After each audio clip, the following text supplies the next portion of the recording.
Bonjour, bienvenue dans cette vidéo. Si tu veux sortir d'une dépendance, si tu souffres d'une dépendance, si tu as essayé beaucoup de choses et tu cherches des solutions, bienvenue dans cette vidéo. Je vais te présenter une personne qui a une longue expérience dans ce domaine. Donc reste bien ici si tu souffres d'une dépendance, quelle qu'elle soit, l'alcool, le tabac, la cyberdépendance, le jeu. Reste ici, j'ai vraiment des choses précieuses à te montrer. C'est Xavier, coach anti-procrastination, coach de vie. Sur ma chaîne YouTube, on parle de dépendance, de procrastination, de dispersion. À présent, la parole à Jean-Marie. Bonjour Xavier, très heureux de faire cette interview avec toi. Et puis très heureux aussi de partager l'expérience de vie que je connais à travers l'épreuve qu'est la dépendance. Et puis aussi, surtout, le plus intéressant quand même, à travers la libération de la dépendance. Voilà. Quelques mots sur la situation en France quand même. Mm. On considère qu'il y a 13 millions de fumeurs. On considère qu'il y a 2,5 millions de personnes qui sont aux prises avec l'alcoolodépendance.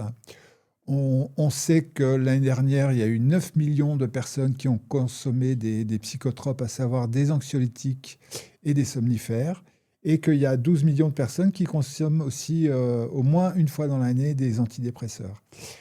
Ce qui veut dire que, et puis concernant l'alimentation, il y a 56% des Français qui sont en surpoids. Ce qui veut dire qu'il y a quand même un vrai problème de santé publique et que c'est effectivement extrêmement important de pouvoir avoir différents moyens pour pouvoir sortir de toutes ces addictions. Parce que quand on parle de dépendance, on parle d'addiction en fait, hein. Voilà. Donc moi j'ai une vision particulière de cette situation. Et pour ma part, je considère que l'homme est tripartite, c'est-à-dire qu'il est composé d'un corps, d'une âme et d'un esprit. Alors, parler de l'âme et de l'esprit, c'est un peu difficile parce que depuis Descartes, en Europe, on mélange l'âme et l'esprit, on ne sait plus très bien à quoi on a affaire. Et quand je parle de l'âme, je parle de l'émotionnel, je parle du mental, je parle du psychisme. Et puis l'esprit, je considère que c'est la partie spirituelle. Esprit, spiritus. Voilà, je considère que c'est la partie spirituelle.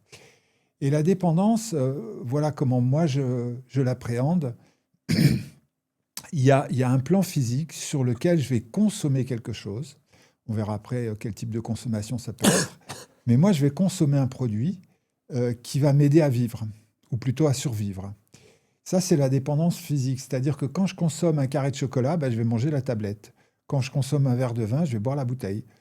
Quand je vais fumer une cigarette, je vais fumer le paquet de cigarettes.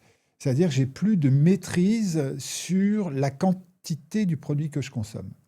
Ça, c'est sur le plan physique. Ensuite, on a le plan émotionnel et mental.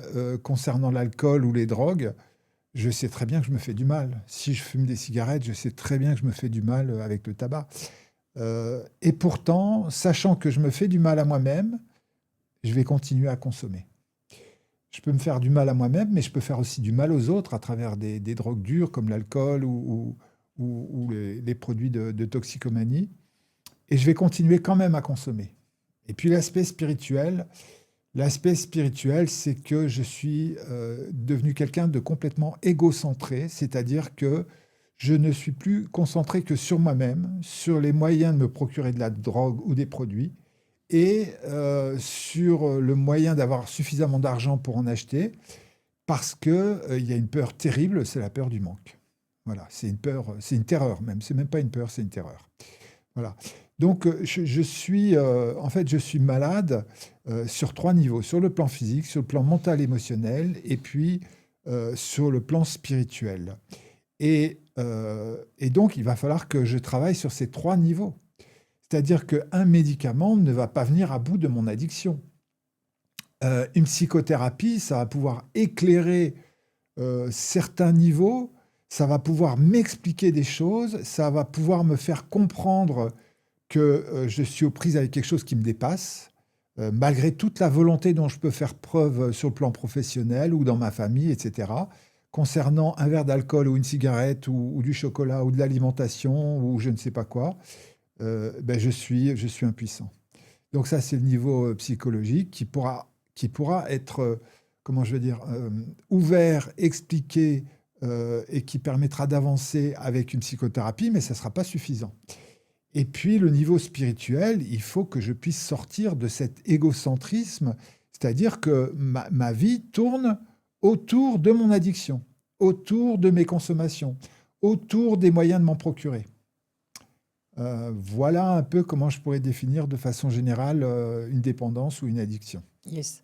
Bah, je vais en profiter aussi, puisque moi j'ai été formé par le docteur Irampour à l'addiction et la relation d'aide. Du reste, on devait faire notre stage dans les fraternités en 12 étapes, notamment parce que ce docteur expliquait que les psychothérapeutes comme Lucien Augier ou Albert Ellis avaient étudié les groupes en 12 étapes pour déduire les facteurs invariants de la psychothérapie, qu'est-ce qui faisait que ces groupes marchaient, etc. Donc j'ai découvert, moi, les groupes en 12 étapes avec le docteur Irampour. Et pour moi, indépendant, c'est, enfin pas que pour moi, est-ce que c'est aussi des définitions officielles, c'est quelqu'un qui a perdu la liberté de s'abstenir, c'est quelqu'un qui ne sait pas s'arrêter et qui ne saura jamais s'arrêter. Alors, quel que soit son produit ou son comportement, il y a des addictions aux produits, des addictions comportementales, cette personne ne saura jamais s'arrêter, ne saura jamais contrôler sa consommation, même si pourtant il le désire. Et ça a des conséquences destructrices. Bon, voilà, logique. Sinon, si on ne s'arrête pas de faire du sport, mais que ça n'a pas de conséquences pour nous, bah, à la limite, il n'y a pas de problème. Mais ça a des conséquences destructrices. Du reste, l'addiction au sport, l'addiction à l'activité, le workaholisme, c'est une addiction comportementale qui existe. Du reste, les dépendants dans les salles disent souvent qu'ils pourraient être dépendants à n'importe quoi. Puisqu'il y a la dépendance à un produit, un comportement, mais il y a aussi la maladie de la dépendance globale, générale. Et effectivement, il y a ce côté de n'en avoir jamais assez. Ce qui rebondit du reste avec la blessure d'abandon de Lise Bourbeau, qui donc la personne a le masque de dépendant, et cette personne, effectivement, c'est une personne qu'on n'a jamais assez. Voilà, définition simple, c'est conséquences destructrices et je ne sais pas m'arrêter. Absolument, absolument, Xavier. Je vais rajouter un élément. Dans les années 50, en Angleterre, il y a eu 2 psys qui ont bossé sur le sujet. Donc, il y avait Daniel Winnicott et puis John Bowlby. Et ils se sont aperçus que dans l'enfance, on a 5 besoins majeurs. Donc, un enfant, il a besoin de protection, de sécurité, d'amour, de place et de reconnaissance. Et quand il y a un de ces besoins qui n'est pas suffisamment nourri chez le petit enfant, forcément, à l'âge adulte, il va compenser et il va chercher une ressource et malheureusement, il va trouver des mauvaises solutions. Autrement dit, quand il y a un de ces besoins qui n'est pas suffisamment nourri, on va aller chercher de quoi le nourrir, mais pas dans les bons endroits. Et alors, tu évoquais les groupes en 12 étapes, les fraternités en 12 étapes. Alors, ce qui est important dans ces fraternités en 12 étapes, c'est qu'elles permettent de satisfaire 4 besoins. Mais il y en a un qui n'est jamais satisfait dans ces groupes, c'est la reconnaissance. Et c'est-à-dire que le besoin de reconnaissance, c'est quelque chose qui doit être installé par la mère, normalement, dans la prime enfance. C'est-à-dire que l'archétype de la femme, l'archétype de la mère, c'est de permettre à son enfant de se séparer d'elle, déjà, pour commencer. C'est plus un nourrisson, ça devient un enfant. Donc, il doit prendre de la distance avec elle. Ça, c'est une première chose. La seconde chose, c'est qu'il doit apprendre à s'aimer lui-même. Et lorsqu'il apprend à s'aimer lui-même, à ce moment-là, il est en capacité d'aimer les autres autour de lui, le monde autour de lui.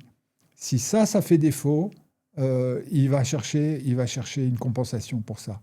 Donc ça, c'est l'archétype de la mère. Et l'archétype du père, c'est plus à l'adolescence que ça se déroule, c'est que le père doit pousser l'oiseau hors du nid. C'est-à-dire qu'il doit lui apprendre à faire des pas en avant, sortir de sa zone de confort, aller explorer des nouveaux territoires, mais en sécurité pour lui-même et en sécurité pour les autres. Voilà.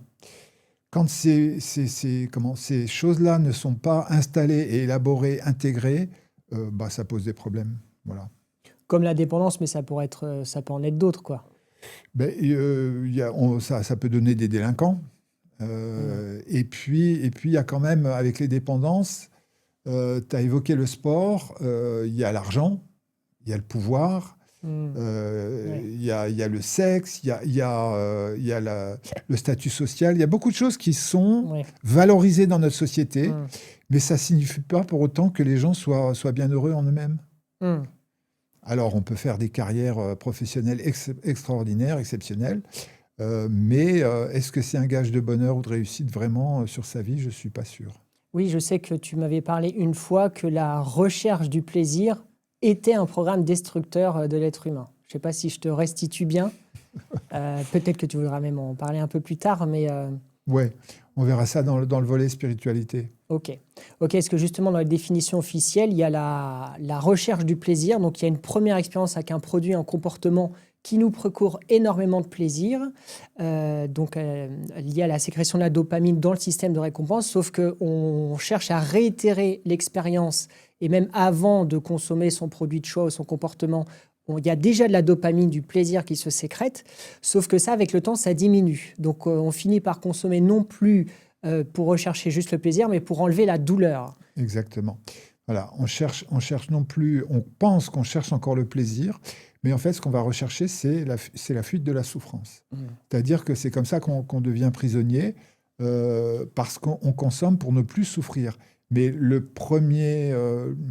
la première jouissance, le premier bonheur avec un produit quelconque, même le premier verre de champagne, on ne le retrouvera jamais plus si c'est devenu quelque chose qui va compenser une faille à l'intérieur de nous.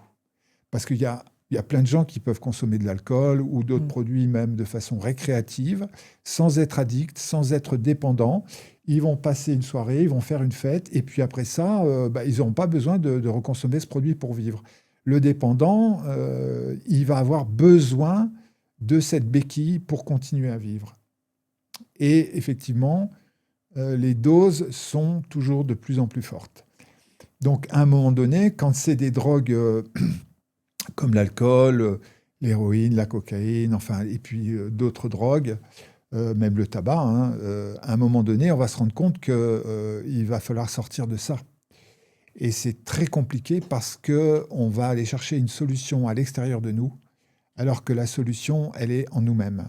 Et cette solution, elle est complexe, elle est simple. La solution est très simple. C'est très simple de faire marcher une voiture, tu mets la clé, tu tournes et le moteur, il marche. C'est très simple de faire marcher un ordinateur. Tu ouvres, tu branches et puis ça y est, ça marche. Sauf que quand on fait ça, c'est que la complexité, elle a été résolue en amont. Et pour la dépendance, il faut revenir sur les trois facteurs dont j'ai parlé tout à l'heure, c'est-à-dire le plan physique, le plan mental, émotionnel, et puis le plan spirituel.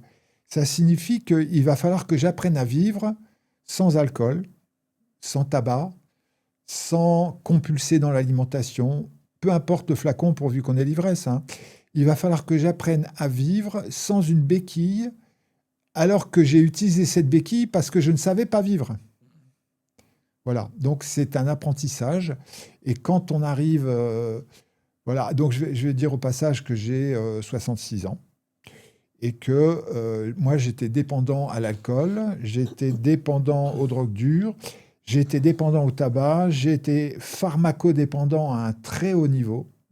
Voilà. Voilà. Et puis, il m'arrivait aussi d'être dépendant au sucre de temps en temps.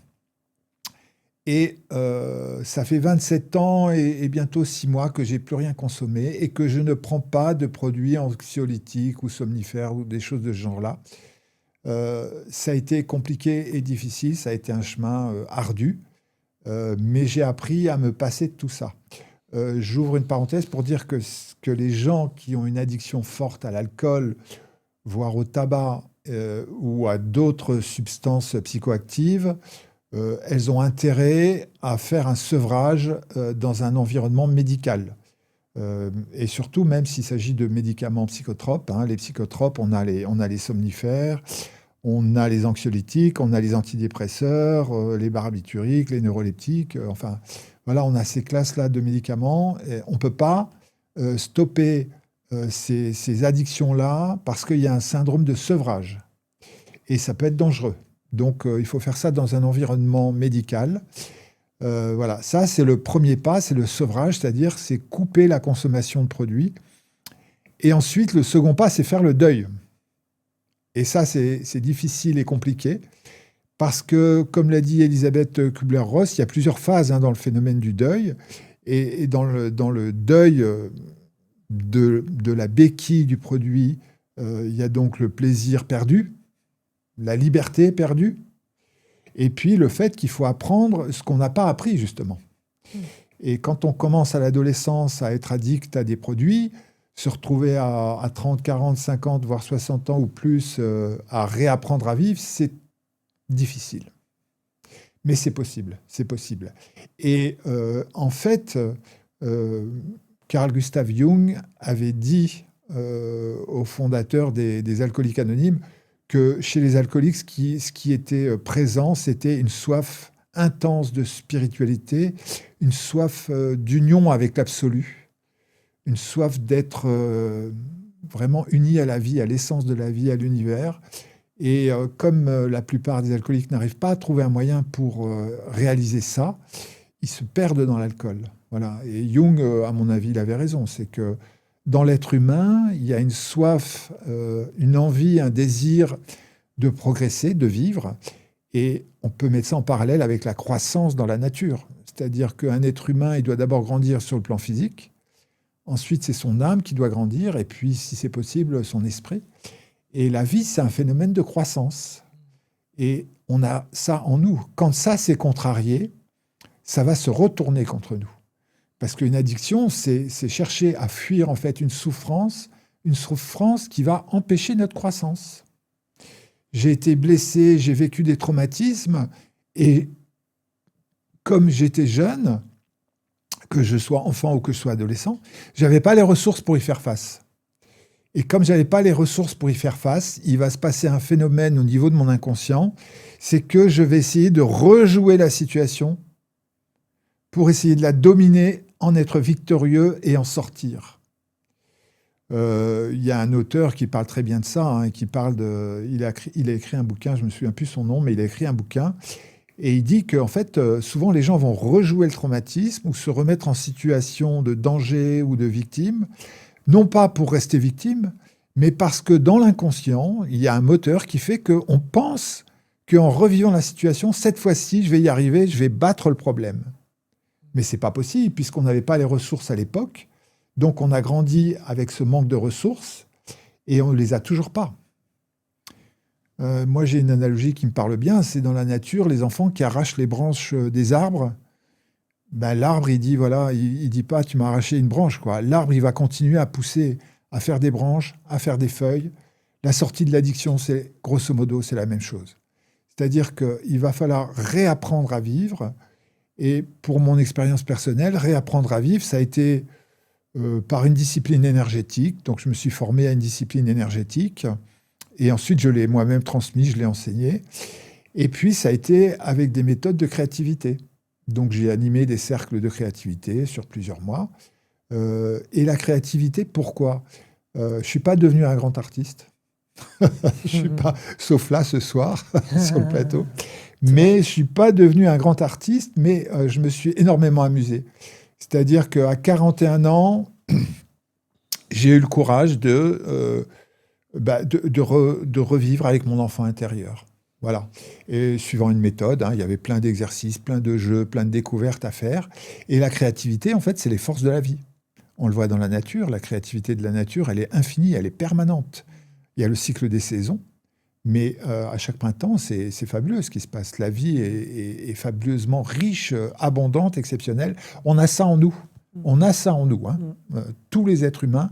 Et peu importe ce qu'on a vécu, ou ce qu'on n'a pas vécu, ou ce qu'on aurait dû avoir, on a tous, si on a la vie en nous, on a tous cette possibilité de redevenir créatif, que ce soit pour se créer un emploi, ou que ce soit dans l'art, ou que ce soit dans le relationnel, ou que ce soit où on veut. On a cette capacité à transformer cette force de vie, même quand elle est minime, même quand la bougie est très faible, on peut lui redonner vie. Voilà, c'est ça que j'aimerais transmettre comme message, et je te remercie de me donner l'occasion de le faire. Yes. Ben, merci de me donner cette occasion de me présenter, Xavier. Alors, moi, j'ai eu plein de métiers dans ma vie, plein de métiers. Je me suis beaucoup amusé. J'ai travaillé aussi bien dans le bâtiment, j'ai fait de la musique, j'ai fait du théâtre de rue, J'ai été cracheur de feu, j'ai travaillé avec des reptiles vivants, j'ai fait du marketing, j'ai été enquêteur en marketing, j'ai été négociateur immobilier, et puis je suis devenu thérapeute, et puis je suis devenu coach aussi. J'ai fait une formation de coach au CNAM. Et puis en tant que thérapeute, je me suis formé avec deux outils, la systémie, donc les constellations systémiques et familiales, et puis la sophroanalyse des mémoires prénatales. Donc on va revisiter le vécu intra-utérin. Et déjà dans le vécu intra-utérin, on s'aperçoit qu'il y a des conditions qui vont se révéler dans l'existence et qui vont amener ou pas certains problèmes. Voilà. Donc, j'ai fait un peu de consulting aussi pour des PME, d'innovation, créativité. Et puis, j'ai fait beaucoup de choses. Et puis, ah oui, j'avais créé une prestation de ressources humaines que j'avais appelée Chemin de vie en disant, un être humain, c'est pas seulement sa formation, son expérience, ses études, c'est aussi tout l'extra-professionnel. Et puis toute la sphère des rêves, des folies, des utopies, des illusions, etc., qui aujourd'hui sont des rêves, mais qui peuvent prendre corps. Et voilà. Donc je disais dans ce coaching, ben voilà, vous êtes tout ça. Donc je leur demandais aux gens de faire un CV standard, un CV extra-professionnel, et puis un CV des folies, des rêves, des illusions, des utopies. Et puis avec ça, je faisais un brainstorming, je demandais d'inviter 5 personnes, des gens dans l'entourage de la personne. Et je leur demandais aux gens d'amener des gens qui soient bienveillants, mais pas complaisants. Et on faisait un brainstorming de 2 heures, 3 heures, et grosso modo, on dégageait minimum 40 pistes, quoi. 40 pistes possibles, parce que, en fait, c'était un peu un accouchement de l'inconscient de la personne. Et tous les gens qui sont passés par ce processus ont grimpé hiérarchiquement ou ont fait autre chose. Voilà. Donc, j'ai beaucoup aimé ce temps-là de ma vie. Voilà, mais c'est surtout la créativité, c'est quelque chose de fabuleux. Bon, dans l'industrie, on parle d'innovation, bien sûr, hein. On ne parle pas tout à fait le même langage, mais les processus sont les mêmes, que ce soit dans l'industrie, dans la nouvelle technologie, dans l'art, il y a toujours cette énergie de vie qui va prendre une forme selon des méthodes, selon des outils, selon une dynamique. Et ça c'est ce qui permet, y compris avec les méthodes en 12 étapes, de sortir des addictions. Voilà, c'est cette force de vie. Et cette force de vie, même si elle, je répète, hein, même si elle est vraiment très, très, très ténue, même si elle a été abîmée par la vie, euh, bon, on peut s'en sortir. Je vais dire en 2, 3 mots. Attention, c'est pas marrant ce que je vais dire là, mais moi, je suis quelqu'un. Voilà, je suis né dans une famille totalement dysfonctionnelle, avec des parents alcooliques, maltraitants, et pour ce qui concerne mon père, il y avait le problème de l'inceste aussi. Donc ma sœur a été incestée enfant, et moi ça a été à l'adolescence. Donc on nous a arrachés de nos parents parce qu'on était en danger de mort, et on nous a placés à la DAS. Et moi, à l'adolescence, je suis retourné voir mes parents parce que je voulais les guérir de l'alcool, et je suis tombé dans la marmite avec eux. Voilà. Donc, à l'époque, à l'âge de 18 ans, on m'a dit: tu es majeur, donc ça se passe là dehors maintenant. Donc le soir à 18 ans, je ne savais pas où je mangeais, je ne savais pas où je dormais, je ne savais pas où je me lavais, je ne savais plus rien. Voilà. Donc j'ai traîné grosso modo 2 ans dans la rue, un peu partout en France. Et je n'ai pas rencontré des anges dans la rue, je n'ai pas rencontré des anges. Mais il y a des choses que je m'étais formellement interdit. J'avais compris que déjà, j'avais compris qu'il ne fallait pas que je mette une nana enceinte en faisant un môme que je ne pourrais pas élever. Ça, je l'avais compris. J'avais compris aussi que je ne voulais pas dealer. J'ai beaucoup volé, mais je n'ai pas dealé. Et puis, on va dire, jusqu'à l'âge de 39 ans, j'ai alterné les cures, les post-cures, les séjours voilà, de désintoxication, sans jamais tenir plus d'une journée à la sortie d'un séjour en hôpital. Voilà. Et par la même occasion, je suis devenu extrêmement pharmacodépendant. Je prenais des antidépresseurs, je prenais des anxiolytiques, je prenais des somnifères, je prenais de la substitution à l'héroïne, plus l'alcool, plus je prenais d'autres produits encore. Et donc, à 39 ans, mon cerveau ne fonctionnait plus. Mon cerveau ne fonctionnait plus. Et pour la petite histoire, j'avais l'occasion d'avoir des armes et je voulais aller carrément braquer, quoi. C'était histoire de dire tuez-moi ou alors foutez-moi en tôle parce que voilà, moi j'arrive plus à rien. Et puis je suis tombé sur un petit message spirituel, alors qu'à l'époque, si Dieu existait, pour moi, il fallait le tuer. Et je suis tombé sur un petit message spirituel. J'ai lu ce petit message dans des circonstances un peu bizarres et j'ai pleuré pendant 3 jours. Donc il y a eu une purification spirituelle qui a été opérée.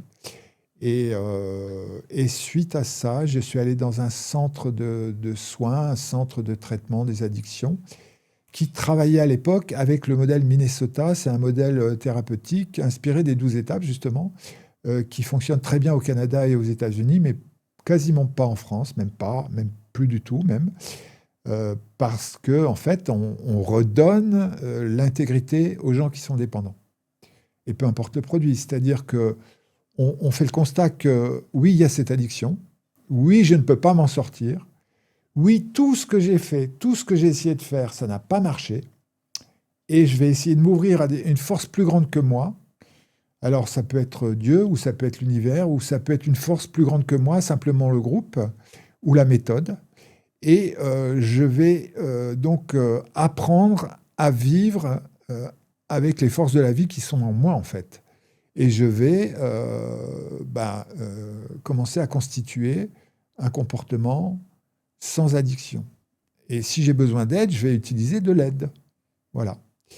Souvent, ce sont des gens qui sont déjà abstinents qui vont aider les personnes qui commencent dans ce processus. Mais ça fonctionne. Voilà. Donc c'est difficile, il peut y avoir des rechutes. Mais en même temps, quand on retrouve les forces de la vie, ça crée un cercle vertueux. Et ce cercle vertueux permet à chaque fois d'ouvrir une nouvelle porte, de rencontrer des gens, de choisir de faire d'autres choses dans sa vie, de découvrir. Aujourd'hui, par exemple, moi je suis végétarien aujourd'hui. Mais pendant très longtemps, j'ai adoré manger de la viande. Mais j'ai découvert voilà, que c'était aussi sympa de manger végétarien et j'ai même fait l'expérience de manger cru. C'est incroyable la variété, la richesse, les saveurs qu'il y a dans cette alimentation crue. Par exemple, à un moment donné, je faisais ça. Aujourd'hui, je suis juste végétarien, mais voilà, j'ai découvert ça. J'ai découvert la spiritualité, j'ai enseigné j'ai donné divers enseignements, enfin j'ai fait plein de choses. Et tout ça a démarré justement avec cette avancée dans la créativité. Ok, tu m'as parlé de la connaissance de soi comme quelque chose d'étant important. Est-ce que tu peux nous en parler? Oui.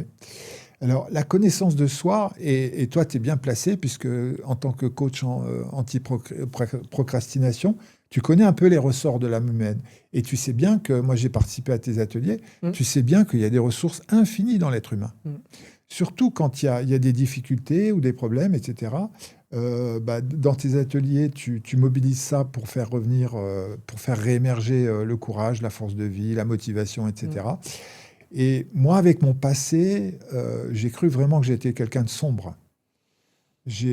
Parce qu'en tant qu'enfant, j'ai cherché des réponses à tout ce que je vivais, en tant qu'adolescent aussi, et j'ai jamais trouvé de réponse, jamais. Et les adultes ou les psys, quand je leur parlais de ma vie, ils étaient effrayés, quoi. Parce qu'ils comprenaient qu'ils avaient rien pour m'aider. Et en fait, en arrêtant de consommer, parce qu'il faut commencer un peu à avoir l'esprit clair, quoi, hein. Si je suis imbibé d'alcool, je ne peux pas comprendre ce qui se passe. Si j'ai des drogues dans la tête, je suis juste dans des folies, dans des chimères. Mais il faut commencer à retrouver un esprit clair. Et là, j'ai commencé à comprendre qu'effectivement, voilà, il y avait mon corps, il y avait mon psychisme. Quand je dis psychisme, je mets l'émotionnel et le mental. Et puis qu'il y avait une autre zone, pas facile à appréhender, mais il y avait une autre zone en moi qu'on pourrait appeler l'esprit, l'imagination, l'intuition, une façon de penser qui est au-delà de l'être humain, de l'inspiration pour les artistes. Et j'ai découvert que dans cette zone-là, j'avais pas été touché. Que tout ce que j'avais vécu, c'était sur le plan horizontal, on va dire, mais que sur un plan vertical, j'avais pas été touché. C'est-à-dire qu'il y avait en moi, tout au fond, mais bien caché quand même, hein, il y avait encore de la joie, il y avait encore de la lumière, il y avait encore de l'amour, et que même les gens qui m'avaient fait du mal, j'arrivais à comprendre pourquoi ils l'avaient fait. Ça ne veut pas dire que j'adhère, ça ne veut pas dire que j'excuse tout, mais je comprends qu'ils ils aient pu me faire du mal parce qu'eux aussi avaient connu des circonstances de leur vie qui ont fait qu'ils n'avaient pas les ressources pour agir correctement.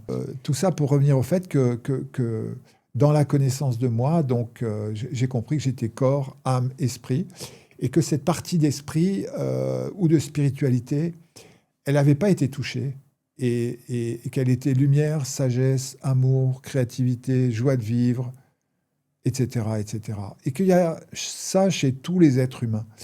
Et ça n'a pas été un chemin facile parce que justement, en tant que dépendant, je cherchais des trucs faciles. Je cherchais une pilule miracle. Je cherchais un truc. Eh ben non, ça ne marche pas comme ça. C'est-à-dire qu'il faut aller se découvrir soi-même.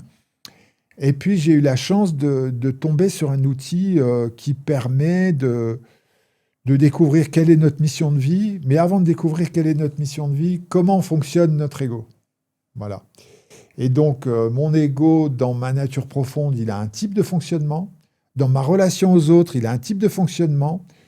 Dans ce qui est ma profondeur, il y a un autre type de fonctionnement. Et dans ce qui va montrer aux gens, au monde, il y a encore un autre type de fonctionnement. Et je crois que ça fait mon bonheur. Ça ne fait pas mon bonheur du tout. Ça marche, mais ça ne fait pas mon bonheur. Le fonctionnement que je vais montrer aux autres, c'est ce qu'on appelle en psychanalyse l'idéal du moi. L'idéal du moi, c'est l'histoire que je me raconte à propos de moi-même, qui est assez chouette. Et c'est l'histoire que je veux que les autres entendent. Et ce n'est pas du tout la réalité.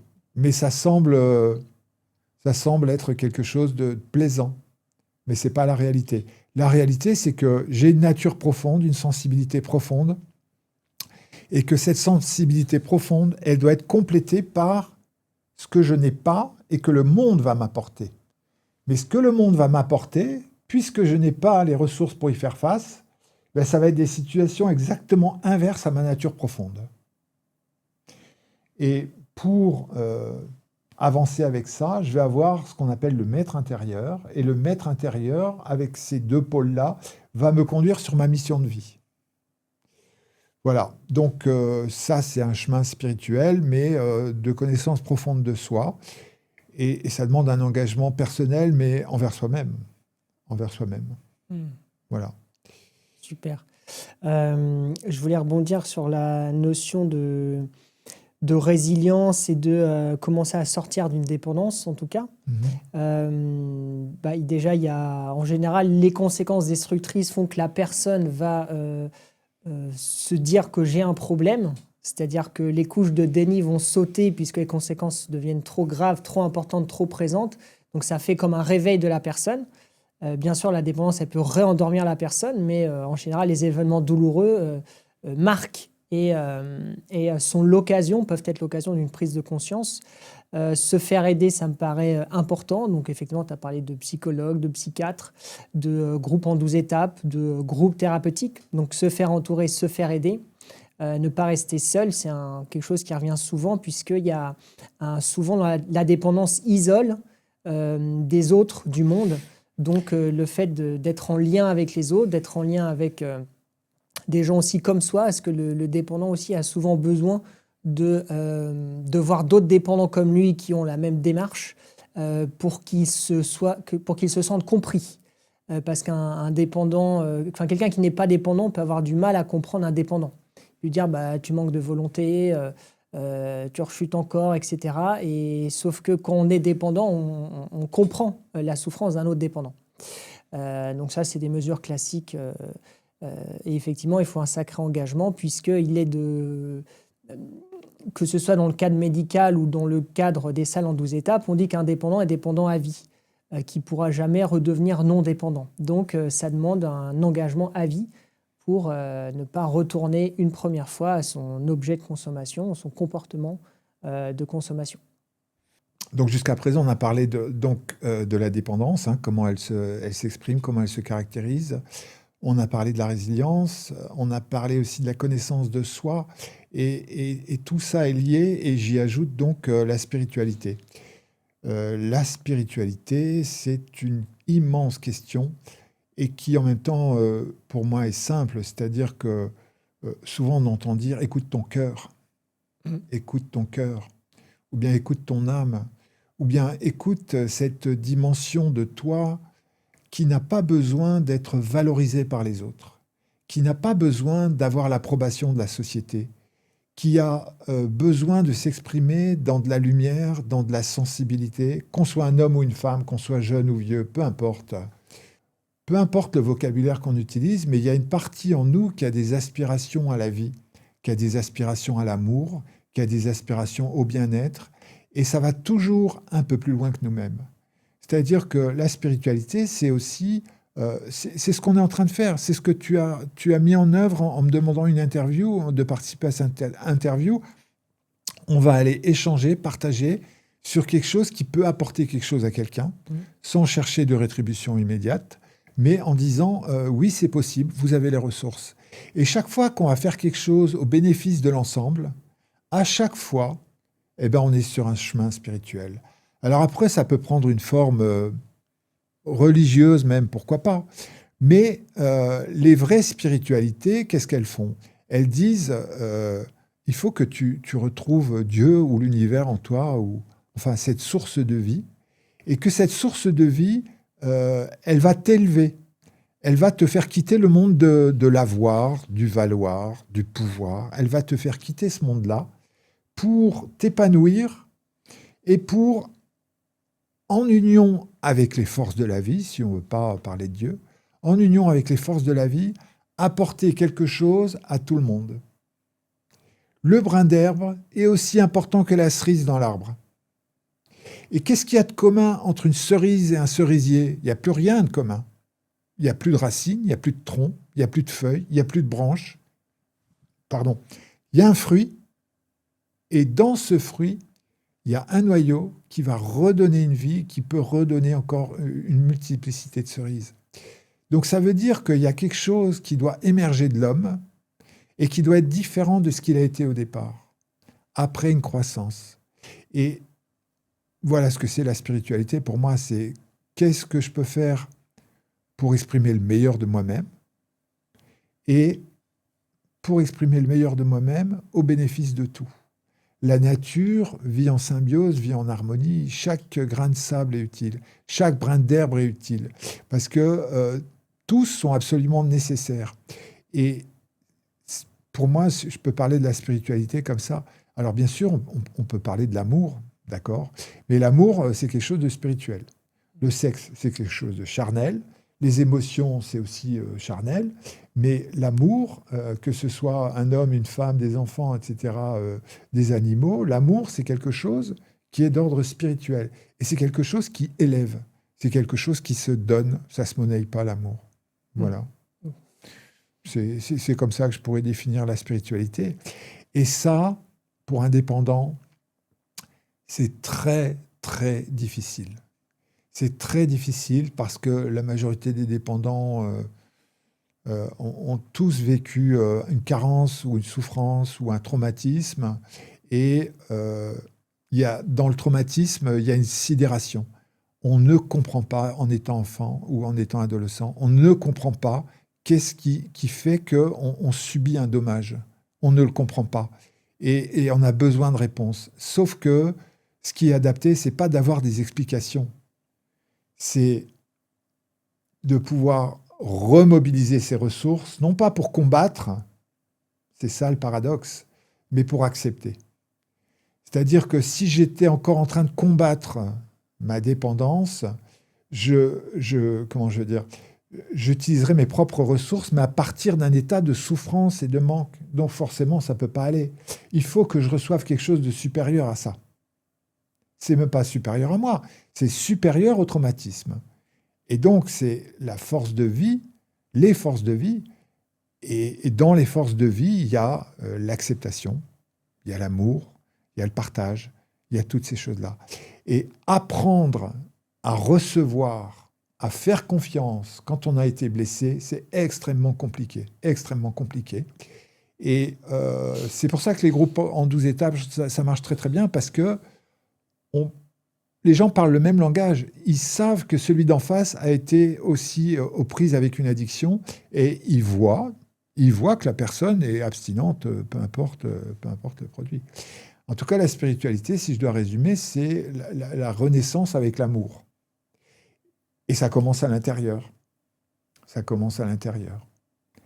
Sans jugement. OK, il y a eu ces événements, et OK, j'ai rien pu y faire, et OK, c'est injuste. Donc, le truc, c'est vraiment... c'est pour ça que j'avais pensé à cette image de l'arbre. Eh bien, l'arbre, il va faire des nouvelles branches. Au printemps prochain, il va faire des nouvelles branches. Peu importe la dureté de l'hiver, il fera des nouvelles branches. Voilà, même s'il a eu la branche du bas qui a été arrachée, il va continuer à vivre. C'est ça qu'on doit faire. Apprendre à faire. Oui, oui, c'est ça, c'est qu'il faut rééduquer le système de la récompense, donc la recherche du plaisir. Il faut trouver des façons saines de se faire plaisir, d'avoir du bien-être, et gérer ces états difficiles, la fatigue, les émotions difficiles, la culpabilité, la colère, la honte. Il faut réapprendre à vivre avec ces émotions-là et avec son besoin naturel de plaisir, sans le mettre non plus au summum de sa vie, comme seul plaisir à manger, plaisir à faire l'amour, plaisir à qu'en sais-je. Donc il y a une rééducation effectivement à faire pour se donner les bonnes réponses. Se donner les bonnes réponses. J'ai envie de plaisir, j'ai envie de récompense. Bon, je me donne la bonne réponse. Je me sens mal, je me sens pas bien. Qu'est-ce que je fais pour gérer ça plutôt que de le fuir dans mon produit ou mon comportement ou mes comportements de choix. Merci de ta riche expérience, Jean-Marie. C'était un plaisir. Vous pourrez trouver les coordonnées de Jean-Marie ci-dessous. Si vous avez besoin d'être accompagné, vous souffrez d'une addiction, vous avez besoin d'être accompagné, les coordonnées de Jean-Marie sont inscrites dessus, les miennes également, et vous aurez également les coordonnées des institutions, des groupes de parole, notamment les groupes en 12 étapes, pour aller chercher, vous, de l'aide et commencer dès aujourd'hui à vivre libre, sans addiction, et à vivre heureux. Un dernier mot pour la fin, Jean-Marie ? Eh ben, merci beaucoup, Xavier, parce que ce que tu fais là, de pouvoir donner ces informations aux gens, c'est quelque chose d'utilité publique, carrément, tu vois. C'est clair. C'est clair. Merci beaucoup à toi, Xavier. Je t'en prie, merci. Jean-Marie.